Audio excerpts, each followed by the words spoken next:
Good morning, Sana, and good morning to your cherished listeners. I hope you're well. We can't complain. Was your party among those who were requesting for the ballot statistics? Yes. Sana, the reason why we were part of those who were requesting for that is that in this day and age, if anybody thinks that there is trust in the system, then I don't know what else they are concerned about. There's a lot of mistrust. So to ensure fairness and transparency, I do not know what details has been given to NDC. I don't know what details have been given to MPP, LPG, or any other political party.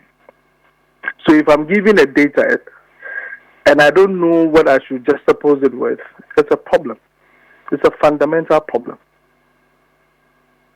So I don't understand why the EC would even say that they are not obliged to do it in the first place. I think what he said was that they are not legally bound to do so. Yes. So if we want to go by everything that you are legally bound and not legally bound, we will not have these elections. There are so many things that are being done in a very haphazard way. But it is out of the fact that we all think we need consensus on moving forward so that there will be some peace and tranquility. So there are things that if we think when we do it, it will not hurt the situation, we all allow it to happen. If not, as we speak, there are so many things that, based on the processes of the same Electoral Commission, they've erred in the processes leading up to this election. There are so many things. But we have allowed it to go because as political actors, we think that sometimes you need to look at the situation, the environment, and let certain things go. So if in the wisdom of the Electoral Commission, they felt they are not legally bound to give us summary statistics. However, when they were giving us a provisional register, and even when they were undertaking registration, every blessed day, the one that they were using Cora Draw to do, were they legally bound to do that?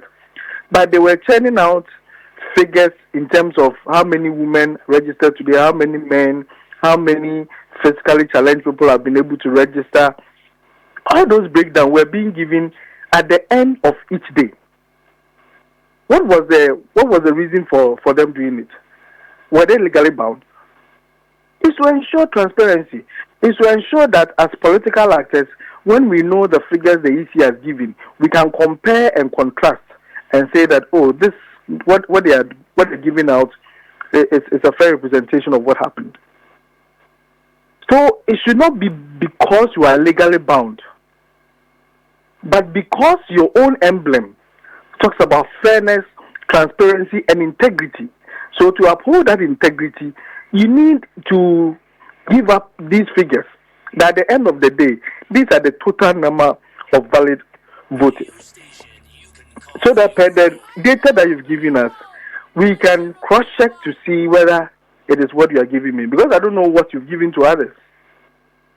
And it has happened before, where information that was given to other parties were very different from what was given to others. In fact, the day that they were given the hard disk, the team from Movement for Change, when they tried assessing their disk, it did not work. That very day, at the EC's premises.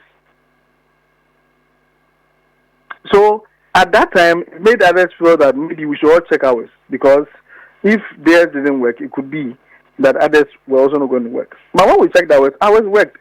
It's just that we also realized that some constituencies, even the data, we cannot access it. So we are also having discussions on that.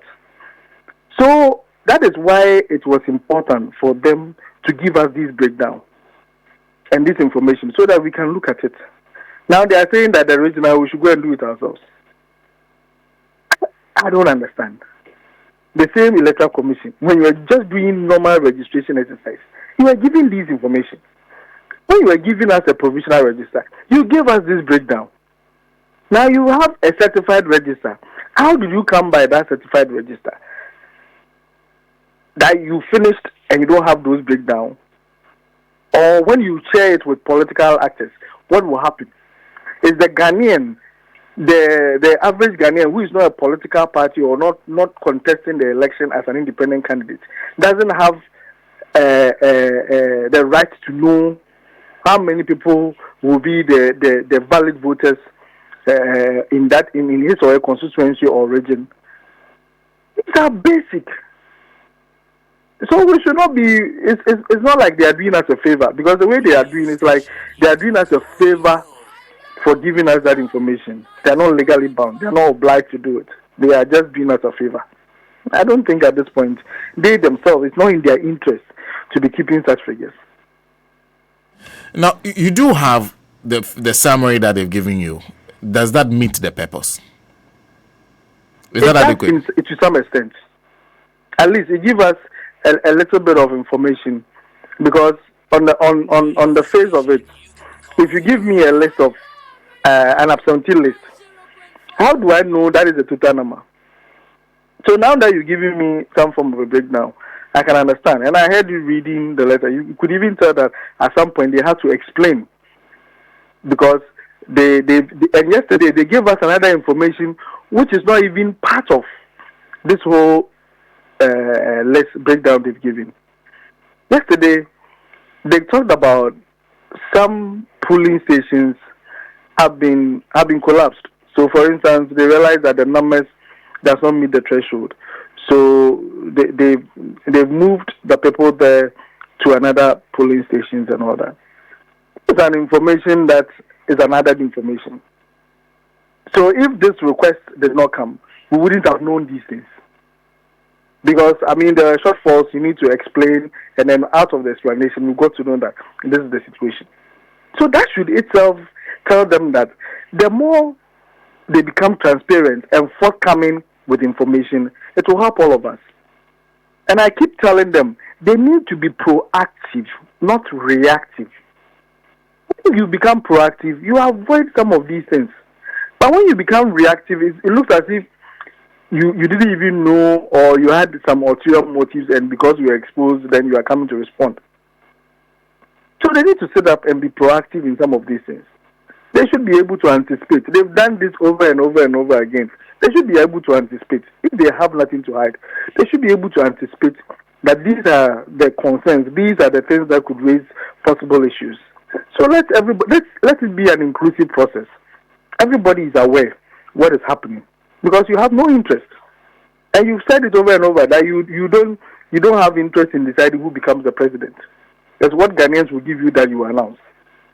So why can't you let the average Ghanaian know what is happening? We have to chase you before we get that information. Oh, wow, Senna.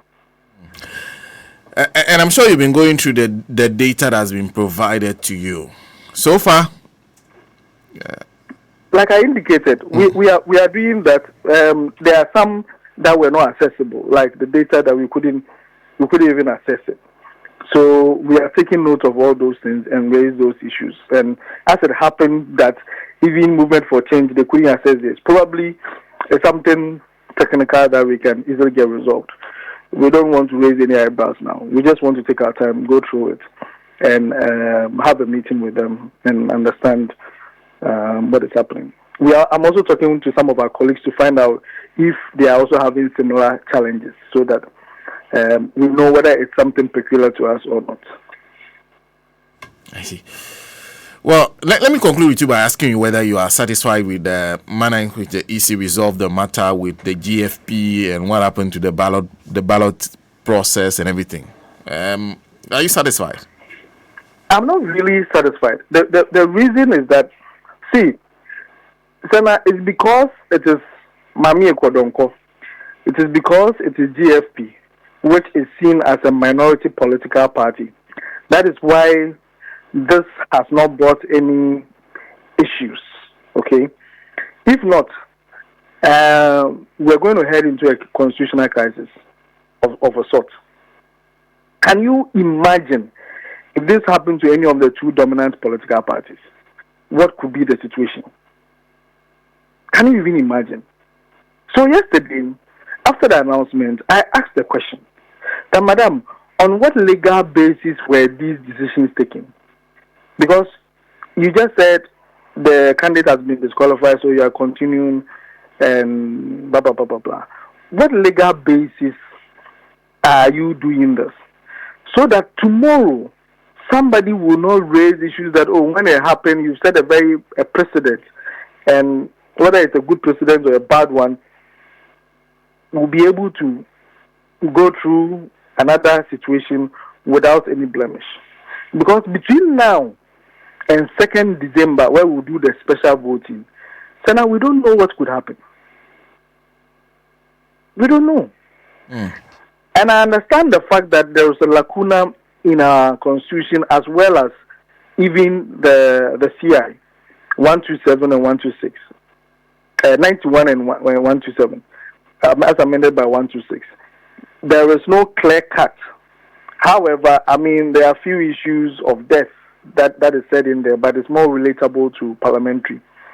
And if you look at CI 127 10.5, Regulation 10.5, where it talks about a withdrawal of a candidate at the point where ballot papers are printed, the process will continue and their vote will be invalid.